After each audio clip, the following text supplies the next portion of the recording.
Historia, libros y banderas, el podcast de agricultura sobre nuestro pasado, política, textos y propuestas para conocer y comprender los grandes cambios que vive Chile y el mundo. El historiador y académico Alejandro San Francisco, junto a un invitado, con una relajada pero profunda conversación, analizarán los cambios que vive hoy nuestra sociedad. Historia, libros y banderas, con el historiador y académico Alejandro San Francisco. Hola, ¿cómo están? Qué gusto verlos nuevamente en este 22 de abril de 2023. Además estamos con un gran invitado en Historia, Libros y Banderas, que es el profesor Luis Silva. Él es abogado, estudió Derecho en la Universidad Católica, ahí lo conocí yo en mi juventud. Después estudió un doctorado en Derecho en la Universidad de los Andes, ha sido profesor en la misma universidad e investigador visitante en diversas universidades extranjeras, autor de muchos artículos de derecho y de libros, y precisamente por eso lo invitamos hoy, por esta obra, Entre la justicia y la ley, un ensayo de la judicialización de la política. Profesor Luis Silva, muchas gracias por acompañarnos en Historia, Libros y Banderas. Muchas gracias a ti, Alejandro, por la invitación y muy contento de participar en este programa cultural y poder comentar el libro, por supuesto, que es como, me imagino que es como para un papá hablar de su hijo. Eso es, pues, una de las cosas bonitas de escribir libros.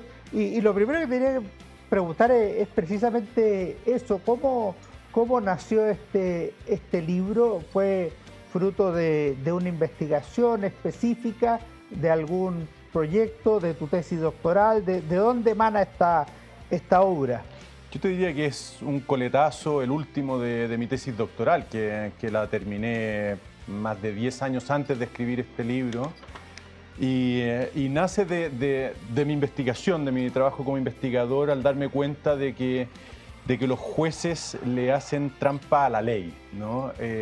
Yo siempre he estado muy interesado por cómo los jueces aplican la Constitución, cuál es el efecto que la Constitución puede tener como norma, cómo funciona el principio de supremacía constitucional. Y desde ahí fui derivando a este tema que plasmé en este libro con un carácter más divulgativo que el resto de mi trabajo hasta aquí, porque realmente me pareció un tema que valía la pena ampliar. Y salir del universo de los investigadores, que sin duda son... De los colegas. De los colegas, sí. Salir de ese universo y poder compartir con un público ciertamente interesado y con un mínimo de formación un tema que me parecía interesante, que es cómo los jueces se pueden convertir en políticos, ¿no? Manteniendo una apariencia de jueces, pero realmente reemplazando a los políticos en su trabajo. Entonces la motivación fue darme cuenta de que estaba pasando eso, de que muy poca gente estaba prestando atención al fenómeno y de que es un fenómeno, que es de lo que vamos a hablar, espero también en lo que sigue de esta conversación, muy importante, muy relevante desde el punto de vista político, ¿no? O podríamos ampliar más del marco de convivencia. Eso te iba a decir, porque el libro, si bien dice Entre la justicia y la ley, es mucho más allá que un libro de derecho. Este es un libro de derecho, es un libro de política contemporánea. Es un libro, podríamos decir, útil para la actualidad, para la prensa, de manera que tiene varias aristas por las cuales puede ser abordado y no exclusivamente jurídica o legal. Así es, de hecho, yo lo digo al principio, es un ensayo, lo dice la bajada del título también, porque quise sacarme de encima todas las restricciones que te pone un trabajo científico. Al mismo tiempo me parece que, todo lo que digo ahí creo que merece o puede ser defendido científicamente, pero obviamente que hay cosas que se discuten y sí, la idea era ponerlo en un lenguaje también. De hecho, no sé si los recuerdas, pero hay bastantes ejemplos literarios de los que me sirvo para, sí, claro, para ejemplificar situaciones que son del día a día. Me acuerdo de unos chilenos en este minuto, el juez rural. El del juez rural, Sí, que sí. fue muy triste. De Pedro Prado, claro, sí. Muy interesante. Vamos a discutir después esa situación Perfecto. de los jueces. Pero... Profesor, yo te quería preguntar en primer lugar, respecto de una de las tesis del libro, tú dices que los jueces devienen en algunos determinados momentos en legisladores o en políticos. Sí. ¿Cuándo ocurre eso? Cuando reescriben la ley. En el fondo, el título del libro, Entre la justicia y la ley, lo que quiere mostrar es que existe un ámbito en donde los jueces pueden separarse de la aplicación de la ley para hacer justicia. Y de alguna manera hay muchas situaciones que ponen al juez en la alternativa de hago lo que me manda la ley o hago lo que me manda la justicia. Y en este caso, cuando el juez opta por seguir lo que le manda la justicia, se transforma en un político. Se transforma en un político porque lo que hace es reescribir la regla, es escribir una regla nueva. Aquí una de las premisas básicas de esta concepción que yo tengo del juez que se convierte o deviene en político es que la justicia es un valor o un bien o un ideal que perseguimos todos, y muy particularmente los poderes del Estado. Es decir, el Ejecutivo persigue un ideal de justicia que busca alcanzar con los medios y las competencias que la Constitución le da. Los jueces, por supuesto, persiguen la justicia también con las competencias, las atribuciones, los medios que la Constitución le da. Y el legislador o el Congreso también. Ellos también persiguen la justicia. Aquí no hay un monopolio judicial de la justicia. De ninguno. Ni uno tiene el monopolio judicial, ninguno tiene el monopolio de la justicia. Nadie puede decir que es el encargado de buscar, encontrar o hacer la justicia. Aquí es una misión compartida. Entonces, el legislador o el Congreso busca la justicia a través de leyes. Y el judicial busca la justicia en la aplicación de la ley. Cuando el juez se aparta de la aplicación de la ley y busca la justicia con la creación de una regla nueva, se convierte en legislador. Porque eso es lo que hace el legislador. En el fondo, el legislador también enfrenta el problema de cómo resolver con justicia un caso particular. No sé, por la ley Naín Retamal, hoy día tenemos un problema que es de justicia al final. Tú dices, mira, acá se trata de salvaguardar la proporcionalidad, ¿no?, entre el actuar de Carabineros, por una parte, y los derechos de los afectados, los derechos de los potenciales delincuentes. Estamos hablando de esta ley que fue aprobada hace un par de semanas, antes de Semana Santa. Efectivamente, esta ley que tuvo bastante polémica porque se discutía hasta dónde podían llegar las atribuciones de Carabineros. Pero ahí todos lo que quieren es hacer justicia, es encontrar el justo medio entre el resguardo del orden público por una parte y los derechos de los ciudadanos por otra. ¿Dónde está ese justo medio? Bueno, nadie puede decir aquí está con certeza, es una cuestión abierta y que se debate en el Congreso. Y finalmente, por mecanismos democráticos, procedimientos que están escritos en la ley, se llega a un consenso y eso se refleja en la ley. Y la ley dice, aquí está el justo medio entre estos dos bienes en tensión. Si el juez, replicando ese debate, a la hora de tener que decidir un caso concreto, se desentiende del acuerdo legislativo e impone uno propio, hace lo mismo que hizo el legislador, exactamente lo mismo. Es una nueva ley, entre comillas. Exactamente, para el caso. Pero en el fondo él vuelve a ponderar los bienes en tensión y decide que la justa medida, la proporcionalidad está en otro lugar. Y uno dice, ¿por qué me cambia el lugar si usted no tiene competencia para eso, ¿no? Porque nosotros reconocemos que hay un abanico de posibilidades. ¿Cómo equilibrar la defensa de los derechos de las personas por una parte con el resguardo del orden público por otro? Esa pregunta tiene muchas respuestas posibles, son políticas. Todas pueden defenderse desde el punto de vista de la justicia. Al final, ¿por cuál optamos? Bueno, por aquella que tenga mayoría en el Congreso. Ahora, por lo que yo veo en tu libro, es un fenómeno que se da en distintos lugares del mundo. Lo que pasa es que tú lo aterrizas un poco en Chile. ¿Cómo llega a Chile esta, llamémosla costumbre o esta iniciativa de que los jueces se pongan creativos, legisladores o políticos? Las fuentes de este fenómeno son varias. Por una parte está lo que se ha llamado justicia constitucional, que parte con la instauración, bueno, en Chile podríamos decir que parte nominalmente con el recurso de inaplicabilidad, este recurso que se le entregó en 1925, 1927, no me acuerdo cuándo fue la reforma en realidad, pero por ahí, a la Corte Suprema para poder conocer la constitucionalidad de leyes vigentes que resultaba cuestionada en un caso concreto. Es decir, nominalmente digo porque la Corte Suprema nunca hizo verdadero uso de esta facultad. Luego se instala el Tribunal Constitucional, que empieza a aplicar la Constitución a las leyes, y después viene el recurso de protección, que abre a los jueces, a los tribunales ordinarios la posibilidad de aplicar directamente la Constitución. Ya estamos hablando del año 70. Efectivamente, 76 para ser más concreto, y desde entonces el uso de este recurso ha ido en creciente aumento.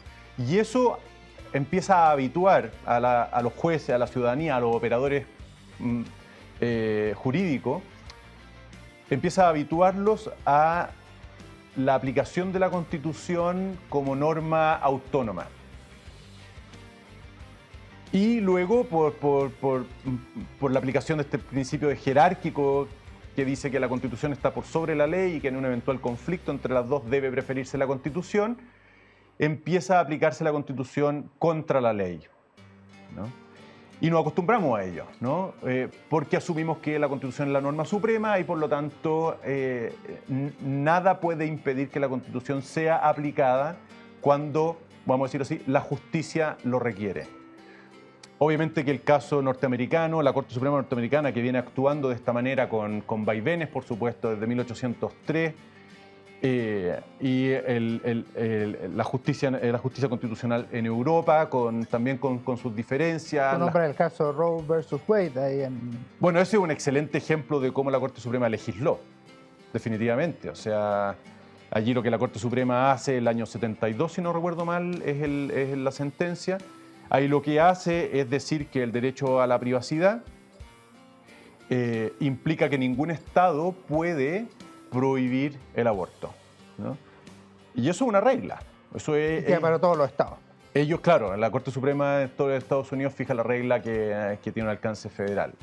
Y entonces ellos definen una regla que tiene efectos jurídicos para toda la nación. Pero eso es una lógica norteamericana, no una lógica chilena. Si pasar eso en Chile vale para el caso concreto solamente. Bueno, lamentablemente no. De hecho, tenemos un ejemplo muy reciente. Debiera valer para el caso concreto, pero tenemos un ejemplo muy reciente, que es la sentencia que dictó la Corte Suprema a propósito de la devolución de los excedentes por los cobros operados en la tabla de factores que hicieron la ISAPRE. Por la ISAPRE. ¿No? En que lo obliga a devolver, no sé si son 1.400, 1.700 millones de dólares en un plazo de 2 o 3 años. Ellos conocieron un caso concreto y decidieron, la tercera sala de la Corte Suprema decide, cosa que es absolutamente inconstitucional, decide que esa sentencia tiene efectos para todos. Se hace una ley. Fijó una ley, definitivamente fijó una regla, ¿no? Ahora, eso nos lleva a un tema muy, muy de fondo. Si es que ocurre eso, ¿es siempre por desidia o falta de trabajo de un poder?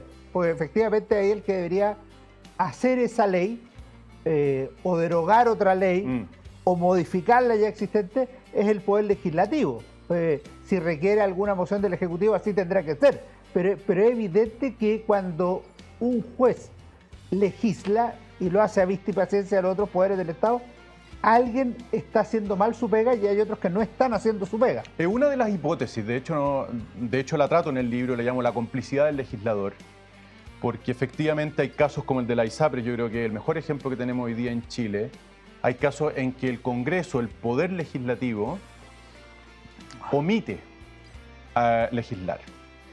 Y persiste una situación que demanda una regla y que está llegando a tribunales, ¿no? El caso del cobro, el alza del precio base en primer lugar, la tabla de factores ahora, son excelentes ejemplos. Eso era un problema que crea, entre comillas, el Tribunal Constitucional en el 2010, que nace una laguna legal, es decir, se declara inconstitucional una norma, esa laguna no es rellenada por el legislador y empiezan a llegar las causas a los tribunales de justicia y los tribunales de justicia tienen que resolver. Esta sentencia que dictó la Corte Suprema en enero... Cuestión que es obligatoria para los tribunales de justicia. Sí, pues ellos no pueden excusarse. Ellos no pueden excusarse diciendo, miren, no hay ley que no resuelva el asunto.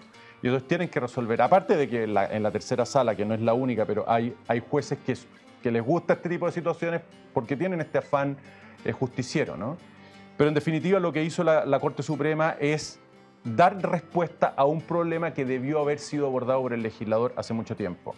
Y esos son los casos, y a mí me gusta decir que ese es un caso de complicidad del legislador, porque para el legislador es incómodo regular esta materia, ¿no? Es impopular, porque en el fondo significa jugársela por un sistema privado, defender un sistema privado de salud, significa probablemente justificar algún tipo de alza en los planes de salud, porque si no el sistema es inviable. Eso obviamente de cara al asegurado es siempre impopular, y en el fondo lo que hace el legislador al final es sacar las castañas con la mano del gato. Pero eso es una hipótesis. Hay hipótesis en donde el legislador hace la pega y definitivamente los tribunales de justicia le doblan la mano, le hacen decir al legislador algo distinto. El ámbito más flagrante es el laboral.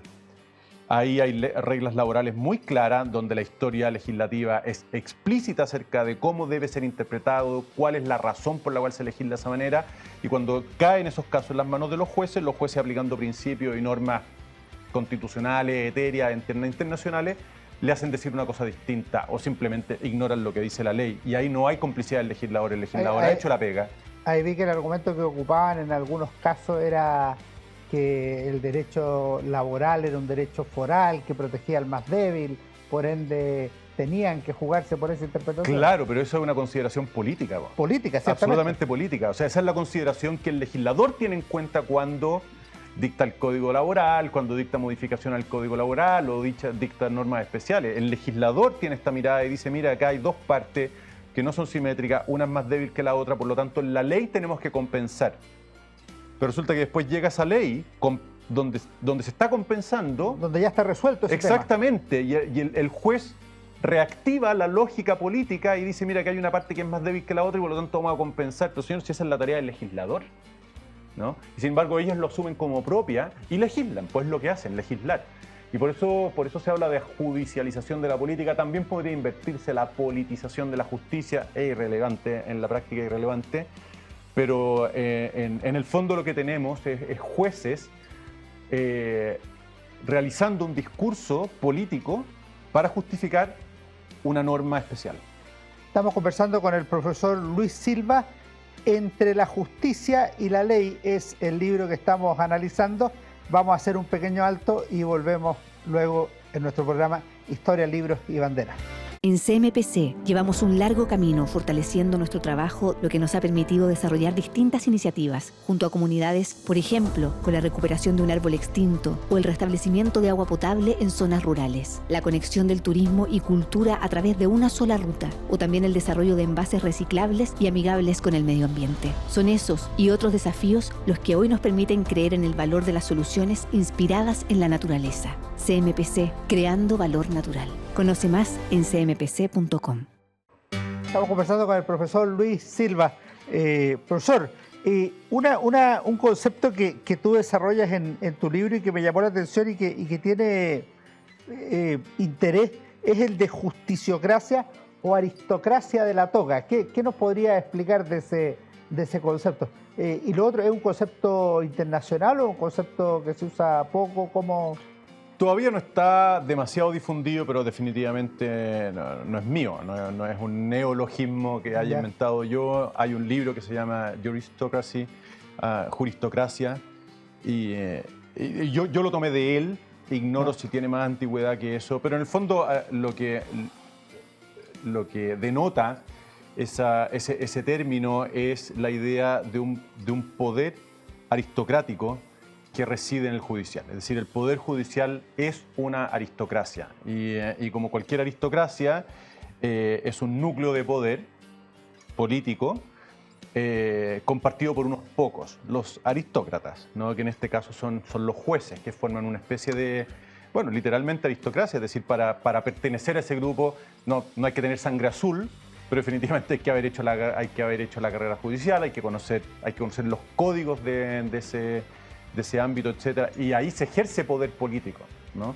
Se ejerce poder político. Entonces la idea de calificar de juristocracia al poder judicial o como aristócratas de la toga a los jueces tiene este propósito de casi lúdico también, de subrayar que los jueces ejercen un poder político o pueden ejercer un poder político cuando por hacer justicia se apartan de la ley. Esa es la cuestión esencial. Vimos el tema de las ISAPRES como una manifestación del del problema que tratas en tu libro, el derecho laboral. ¿Hay alguna implicancia en materia de derechos humanos, por ejemplo? Porque en algún minuto hubo un momento en que pareció que se daba exactamente la misma lógica, o se sigue dando la misma lógica que tú señalas en el libro. El libro toca ese tema desde una perspectiva que yo considero muy interesante y muy ilustrativa, porque al final una de las cosas que yo espero que el lector se quede después de haber leído el libro es que en la decisión de un conflicto siempre hay que pagar un precio, siempre. Es un tema recurrente en el libro. Efectivamente, de hecho originalmente el título que quería ponerle era El precio de la justicia. Para precisamente subrayar esta idea de que al hacer justicia tú siempre pagas un precio. Da lo mismo si haces justicia a través de la dictación de una ley, o haces justicia a través de la dictación de un decreto, en el caso del Ejecutivo, o haces justicia a través de la dictación de una sentencia. Pero al tomar una decisión justa, tú pagas un precio. Y entonces la gran pregunta es ¿por qué los jueces se toman una atribución que en el diseño constitucional le hemos entregado sobre todo al Poder Legislativo? Él es el que decide cuál es el precio que estamos dispuestos a pagar. Ley Naín Retamal, de nuevo, un excelente ejemplo. ¿Cuál es el precio que estamos dispuestos a pagar por conservar el orden público, porque las policías sean respetadas? ¿Cuál es el precio que estamos dispuestos a pagar por impedir que las personas sean consideradas sospechosas y puedan ser detenidas, o impedir los malos tratos que una acción policial puede traer consigo? ¿Cuáles son los precios que estamos dispuestos a pagar por cada una de esas coyunturas, ¿no? Y el legislador es el que decide. Tiene una discusión política porque las opciones son múltiples. Ahora hay una parte que no me cierra, porque si tú dices el juez en ese caso específico legisló. El juez no tiene autorizado legislar. No. En derecho público solo se hace aquello que está expresamente permitido. Sí. Por ende está haciendo algo que no puede hacer. Sí. ¿Cuál es la solución jurídica e institucional a ese tipo de conflictos? Mira, hay una que pasa por un cambio cultural. Obviamente hoy día, me parece a mí, la dirección del péndulo va precisamente en la dirección opuesta a la que yo querría. Hoy existe una amplia autorización a los jueces para resolver los problemas de justicia según su propio criterio. Esa es la tendencia hoy día, todavía. Para impedir que eso ocurra, tiene que darse un proceso cultural inverso, es decir, en las facultades de Derecho tiene que empezar a enseñarse cuál es el costo que se paga en términos políticos, en términos de democracia, que es la última línea de toda esta discusión, por permitir que los jueces hagan lo que hacen. Pero claro, nosotros todavía ni siquiera hemos visto llegar a la Corte Suprema a jueces que hayan sido formados en esta lógica. Es decir, todavía nos queda mucho por ver, creo yo, de este péndulo. Porque todavía los ministros de la Corte Suprema que están allí son hombres formados en un cierto positivismo, ¿no? Hay excepciones, por supuesto, pero en un cierto positivismo, y son todavía respetuosos del texto de la ley, y unas salas, por supuesto, mucho más que otras, ¿no? Pero cuando lleguen allí los alumnos que han sido formados en la escuela de Robert Alexis, de Ronald Dworkin, cuando lleguen allí los alumnos que han bebido y solo han bebido de la fuente de los derechos, de los tratados internacionales de derechos humanos y de la jurisprudencia de la Corte Interamericana de Derechos Humanos, vamos a ver una Corte seguro mucho más activista, mucho más politizada en el sentido de... Ya, pero si esa es tu respuesta, entonces, a la pregunta...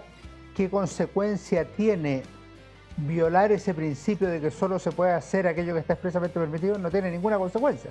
Muy débil, o sea, ahí hay una oportunidad para el poder político de ponerse más pesado. El poder político podría hacerlo. De la misma manera en que la Corte Suprema ha reaccionado cuando se la cuestiona, un ejemplo muy débil, pero que sin embargo sirve, es por ejemplo la reacción de la Corte Suprema frente a las palabras del presidente Boric cuando indultó a estos 13 condenados, ¿cierto? No sé si te recuerdas, sí, pero dijo que uno de ellos estaba indultado. A comienzo de este año. Exactamente, a uno lo indultaba porque el proceso revelaba graves falencias y a los otros los indultaba porque no eran delincuentes. Eso obviamente de fondo implicaba un cuestionamiento a la función de la Corte, y la Corte salió a defender sus fueros. Lo mismo hizo con mucho más violencia. Y los fallos, por ende. Por supuesto.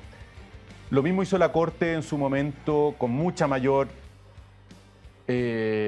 mucho mayor énfasis cuando Sergio Muñoz era presidente de la Corte Suprema y la ministra entonces del Medio Ambiente, Benítez, del gobierno de Piñera II, salió a criticar el fallo Castilla.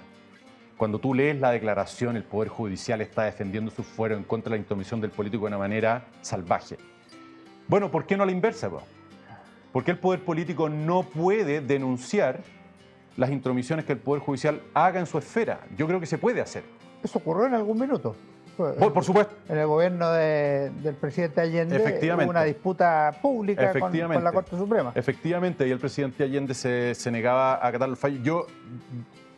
Bueno, de hecho el presidente Allende y su gobierno defendió que no era competencia de la Corte meterse donde se estaba metiendo. Obviamente yo ahí estoy del lado de la Corte, creo que la Corte tenía razón, creo que se le estaba excluyendo injustamente de su ámbito.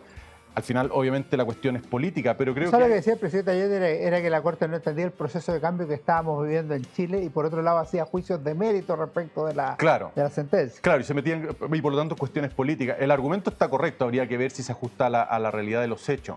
Pero en el caso actual, yo creo que hay espacio para que el Ejecutivo en particular condene ciertas decisiones de la Corte Suprema por inmiscuirse en materias que son políticas, ¿no? Yo creo que hay espacio para hacerlo y de esa manera pegarles un espolonazo a aquellos jueces que se empiezan a envalentonar porque ven que avanzan y nadie les dice nada. El caso más flagrante, que yo lo pongo en el libro, desde mi perspectiva, es ese recurso de protección que acoge la tercera sala en favor de López y Ceballos, estos dos activistas venezolanos que fueron encerrados por Maduro, en donde la Corte Suprema le ordena al gobierno chileno que oficie a la Comisión Interamericana de Derechos Humanos para que envíe una delegación a Venezuela para constatar el estado de salud de los presos. Sin la Corte Suprema tomándose atribuciones de relaciones internacionales. Sí, claro, ya tenemos un doble eje de relaciones internacionales, el Ejecutivo y la Corte Suprema. Efectivamente, cuando la Constitución es clarísima al decir que el titular en conducir las relaciones internacionales es el presidente de la República. Así es. Entonces, ahí tú tienes un ejemplo muy flagrante. Otro que es muy interesante también, que está en el libro, incorporado en la sentencia que resolvió sobre la contaminación en Quintay. Porque la sentencia no solo se limita a decir, por ejemplo, que efectivamente los niveles de contaminación son superiores a los que permite la norma, sino que detalla todo un programa de acciones a tomar por parte de la administración para impedir que eso siga ocurriendo, ¿no? Lo cual nos lleva por un camino que es el que ha recorrido Colombia, que tiene una Corte Constitucional que prácticamente es la cabeza del gobierno en ese país, al punto que ellos tienen una oficina especializada para hacerle seguimiento al cumplimiento de los fallos. Una sentencia como la que yo te estoy comentando ahora de Quintay, una sentencia como esa en Colombia tendría una oficina haciendo seguimiento para ver cómo el Ejecutivo ha dado cumplimiento a cada una de las disposiciones de la sentencia. Es decir, es como si ahora la Corte Suprema instalara o levantara una oficina para hacerle seguimiento al cumplimiento del fallo sobre la ISAPRE. ¿Se va a devolver o no se va a devolver? ¿Cuándo se va a devolver? ¿Cuánto se está devolviendo? Lo cual al final es un mecanismo de control del Ejecutivo. Es decir, la paridad, el equilibrio de los poderes se rompe completamente en favor del Judicial. ¿Y cuál sería tu ideal? Porque alguno podría pensar, oye, pero el profe Silva quiere volver a la justicia del siglo XIX. Sí. ¿Te han hecho esa crítica o no? No, me la hago yo misma, me la hago yo mismo y obviamente que la respuesta no es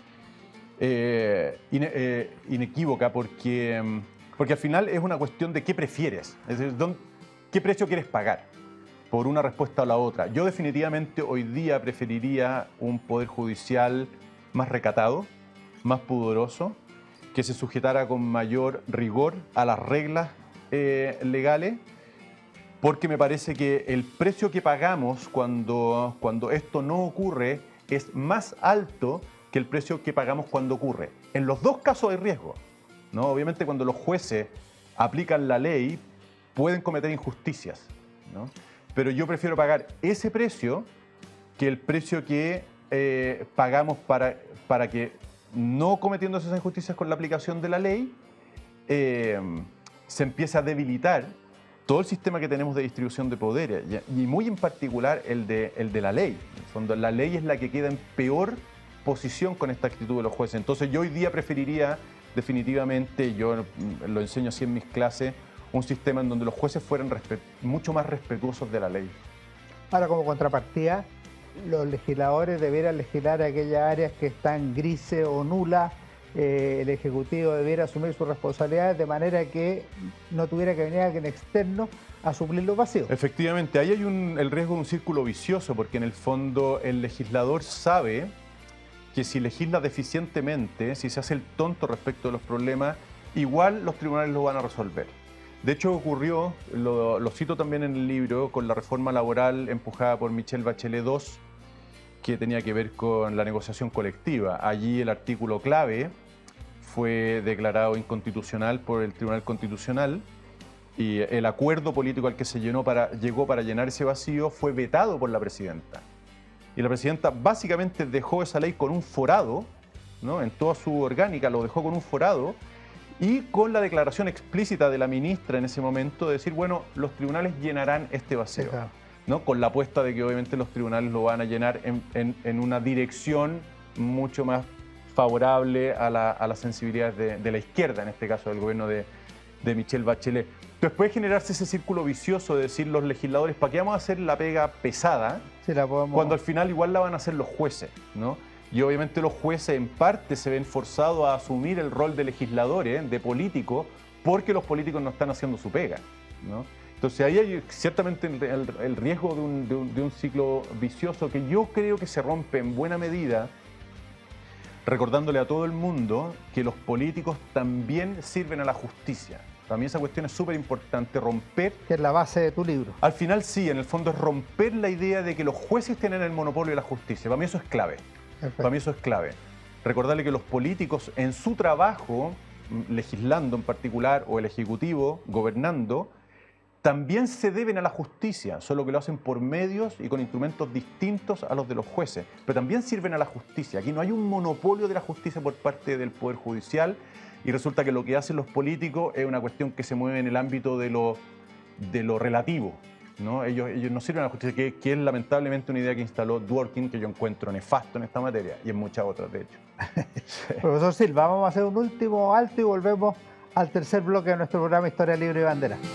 En CMPC llevamos un largo camino fortaleciendo nuestro trabajo, lo que nos ha permitido desarrollar distintas iniciativas junto a comunidades, por ejemplo, con la recuperación de un árbol extinto o el restablecimiento de agua potable en zonas rurales, la conexión del turismo y cultura a través de una sola ruta, o también el desarrollo de envases reciclables y amigables con el medio ambiente. Son esos y otros desafíos los que hoy nos permiten creer en el valor de las soluciones inspiradas en la naturaleza. CMPC, creando valor natural. Conoce más en cmpc.com. Profesor Silva, de todo lo que hemos escuchado hay varias aristas. Yo quería preguntarte por una específica, que es la amenaza a la democracia. La democracia está en crisis hoy día en el mundo por el populismo, por su propia ineficiencia, por falta de adhesión ciudadana. ¿Cómo esto que estamos hablando, la judicialización de la política o la politización de los tribunales de justicia, podría terminar afectando o está afectando a la democracia actual? Para tomarle el peso a la respuesta es muy importante ver el vínculo que hay entre democracia y ley.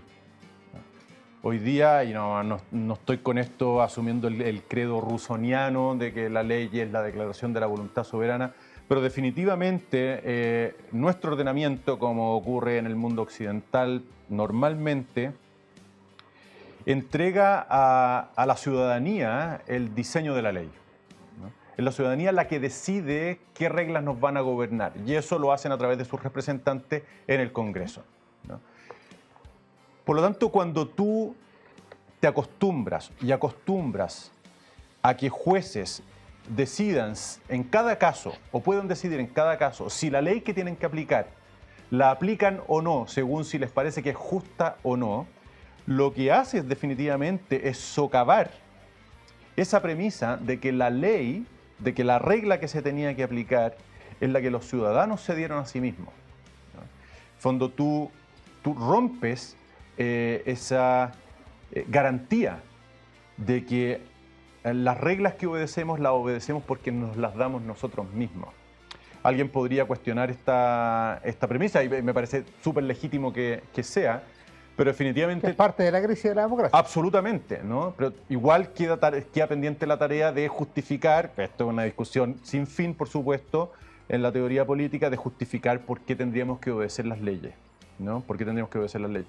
Pero definitivamente en un sistema en donde las leyes nos las damos nosotros y no nos la impone un poder ajeno a nosotros mismos, como podría ser un tirano, ¿no es cierto?, extranjero, tú debilitas los cimientos de esa arquitectura si es que toleras que los jueces puedan decidir cuándo aplican la ley, ¿no? Y ese es, creo yo, el horizonte de este libro finalmente, ¿no? Es decir, mire, cuando usted celebra sentencias en donde los jueces por hacer justicia se saltan la ley, de alguna manera está aplaudiendo el desplome de la democracia, ¿no? Está aplaudiendo un régimen aristocrático en donde las decisiones políticas las está tomando una casta, ¿no? Que en este caso es la constituida por el Poder Judicial. Puede gustarle ese sistema y entonces apláudelo conscientemente. Lo que yo encontraría patético es que tú estés aplaudiendo ese tipo de sentencia y al mismo tiempo celebrándote como defensor de la democracia, porque son contradictorias, ¿no? Estamos conversando con el profesor Luis Silva sobre su libro Entre la justicia y la ley, un ensayo sobre la judicialización de la política. Hay una cosa que me llamó la atención, no porque no la crea, sino que es fuerte leerla al final del libro, en las conclusiones, página 203. La justicia entre los hombres es en realidad una promesa que solo puede ser cumplida a medias. Evidentemente eso lo constatamos todos los días. Sí. Mi duda, ¿es solo una constatación de la realidad o quieres decir algo más con esa afirmación? Porque al final esto nos vuelve un círculo vicioso. Yo no espero justicia porque solo se logra a media. Sí. Entonces, ¿qué espero cuando recurro a un tribunal de justicia? ¿Qué me puede garantizar la sociedad?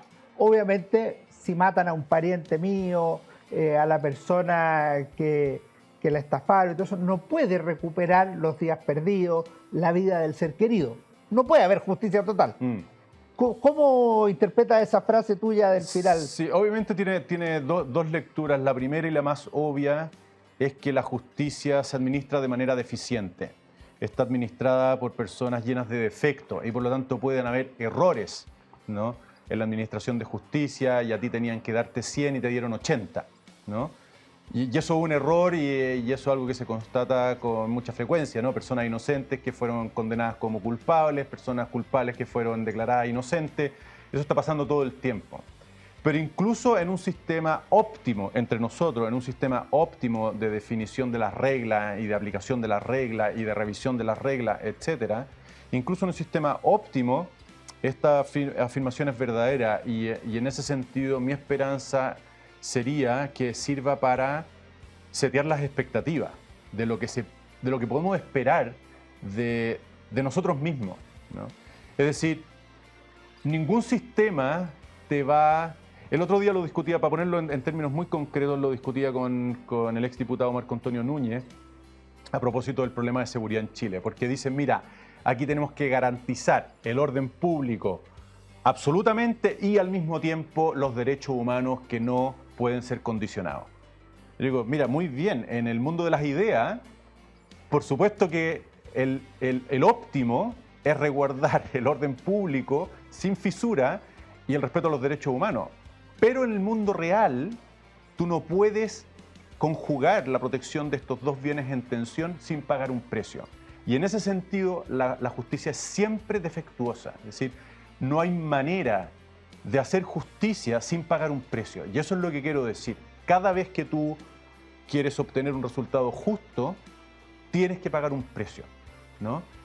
En términos de justicia, lamentablemente, es decir, cuando tú quieres resolver el problema del control de identidad, o expones a los carabineros a una injusticia porque les das demasiado pocas atribuciones y por lo tanto pueden ser fácilmente atacados, o expones al ciudadano a una injusticia porque les das demasiadas atribuciones a carabineros.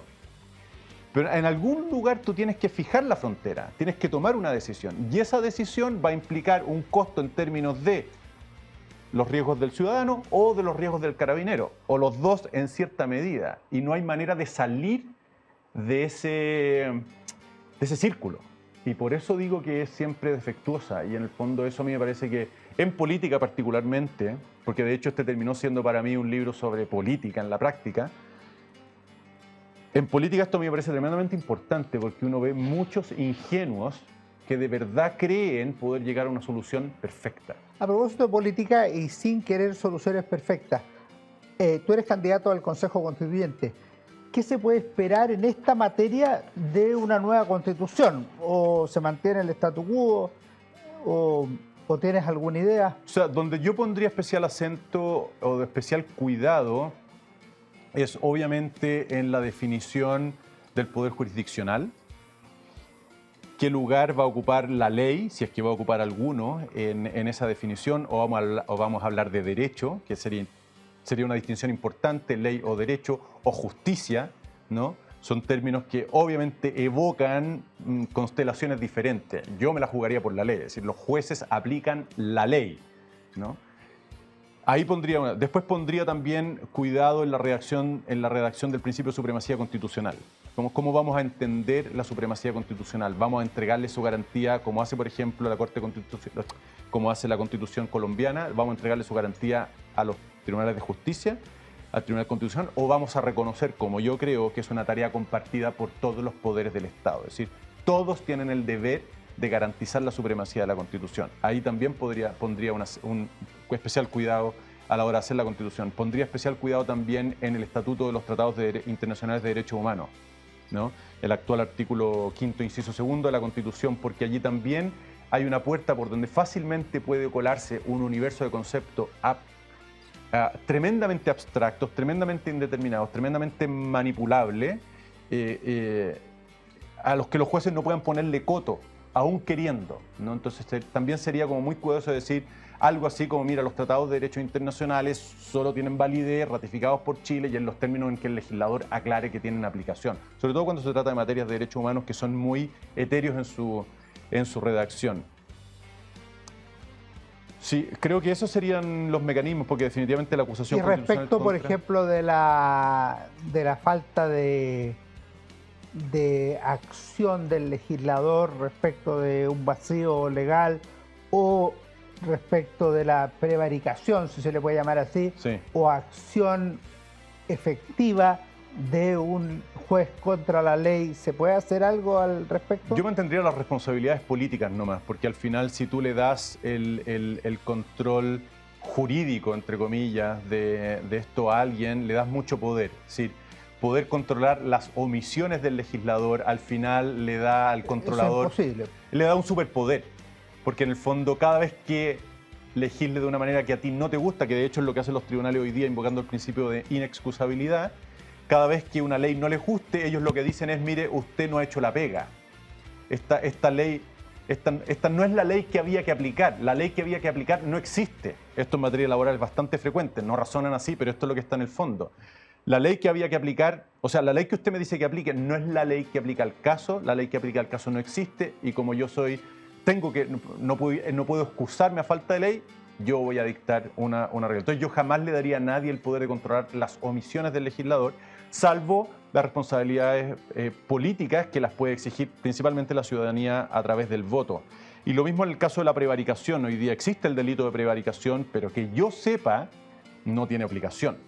Porque de nuevo es muy difícil establecer la frontera entre un juez que le hizo decir a la ley algo que en realidad podía decir, pero nunca quiso decir, y decir, oye, mira, aquí el juez está aplicando mañosamente el derecho. Esa frontera es súper difícil de trazar y en la práctica, sobre todo en el espacio cultural en que nos estamos, las coordenadas culturales en las que nos estamos moviendo en esta materia hacen que sea imposible de controlar.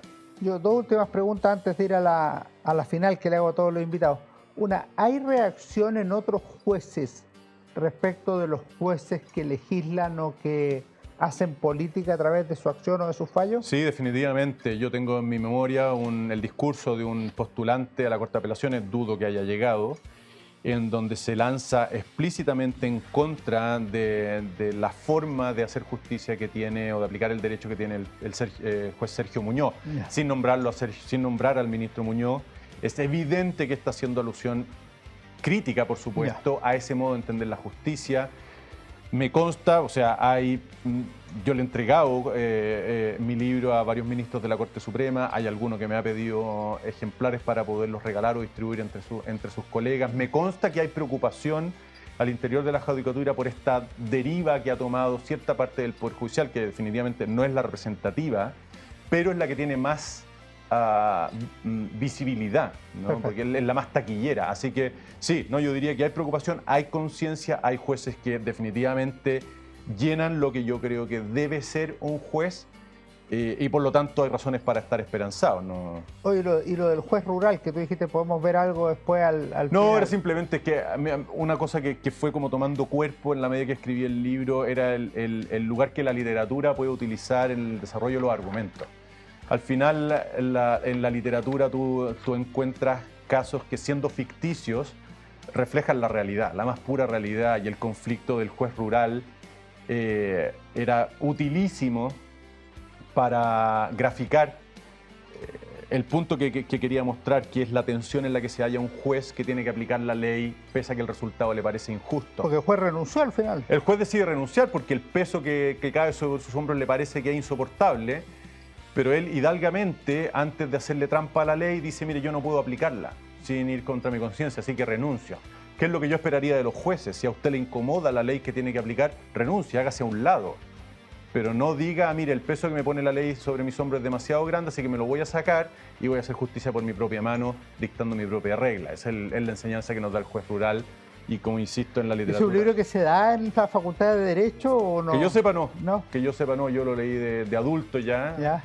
Después de haber estudiado Derecho y bueno, aparte de ser un clásico de nuestro folclore, podríamos decir, literario. Y a propósito de literatura, te quería preguntar algo que le hago a todos los invitados aquí en Historia, Libros y Banderas. Profesor Silva, ¿qué libro nos recomendaría a mí, a los auditores del programa? No es obligación que sea de justicia, de ley, de judicialización. Sí. Puede ser política, puede ser literatura, puede ser temas jurídicos, lo que tú estimes conveniente. Mira, hay dos que se me vienen a la cabeza ahora. El primero es de este filósofo político Roger Scruton, británico, que tiene un libro entre los muchos que publicó que se llama Los usos del pesimismo. Básicamente es una apología del pesimismo como actitud vital. Y es tremendamente interesante y útil para ponerle paño frío a un discurso ingenuo, dominante ciertamente en la cultura hoy y que conduce a un montón de errores y justifica un montón de maniobras políticas encubiertas, un montón. Ese libro yo lo recomiendo, es muy sano reconocer que el pesimismo como actitud vital, diríamos, cumple una función de equilibrio en y está en la ocupado personalidad. como el concepto de pesimismo. Yo soy contrario al pesimismo, como contrario al optimismo del siglo XVIII. No, básicamente pesimismo acá yo lo traduciría como escepticismo. Ya, sí, eso tiene más sentido. Es una actitud muy parecida al escepticismo, ¿no? En el fondo es pesimismo en el sentido de ser escéptico frente al optimismo de los modernos, podríamos decir. Perfecto.